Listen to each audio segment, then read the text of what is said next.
C'est toujours difficile de parler de la genèse d'un film pour moi parce que c'est toujours un faisceau de différentes choses qui, à un moment donné, se cristallisent. Je ferais bien un film de personnages secondaires.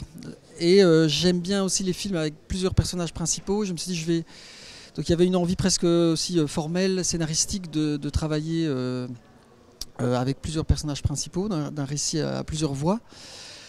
Il y a eu l'envie de continuer à décrire des personnages qui sont tous dans une forme de déconnexion ou un peu de perdition, qui sont à un moment donné de leur existence un peu dans des zones de transition et qui patinent un petit peu et qui ont tendance à essayer d'échapper à eux-mêmes. La question de la tonalité, c'est très très important pour moi. C'est quelque chose auquel je réfléchis beaucoup, c'est trouver la bonne tonalité qui corresponde aussi au type de personnage qu'on met en scène et à leurs problématiques. Eux sont habités par des angoisses qui sont réelles, etc. Mais je trouve que c'est aussi... c'est quelque chose que moi j'ai envie de raconter, que j'ai envie qu'on me raconte aussi, c'est de ne pas prendre non plus, de ne pas trop dramatiser ces situations, parce qu'il s'agit quand même de personnages issus de la classe moyenne assez privilégiés, qui sont dans des formes de perdition un peu existentielles, qui sont un peu déconnectés.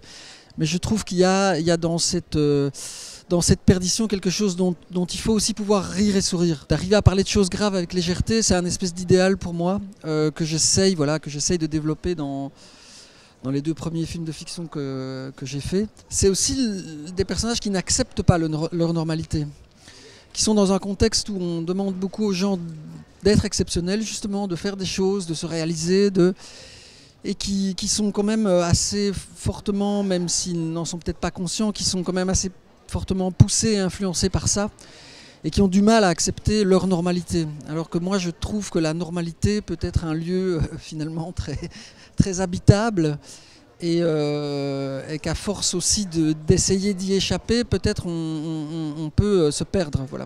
Dire qu'on peut mener des existences qui ne soient pas nécessairement exceptionnelles, mais qu'elles puissent être vécues de façon apaisée, c'est aussi quelque chose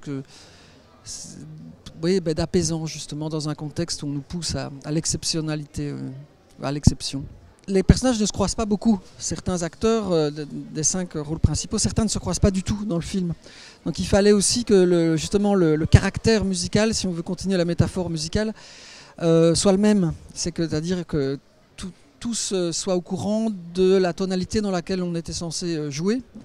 Et pour le choix de ces comédiens, je savais que je voulais trouver des acteurs qui pouvaient être à la fois dans un registre comique et dramatique. Je pense que tous les comédiens, les bons, peuvent finalement aller dans les deux, mais malgré tout, je cherchais des gens qui puissent à la fois porter de façon sensible le rôle, mais sans être dans du mélodrame ou du drame, et tout en apportant une forme de décalage. Voilà. Et donc le casting, c'est quand même un petit peu construit autour de cette recherche-là.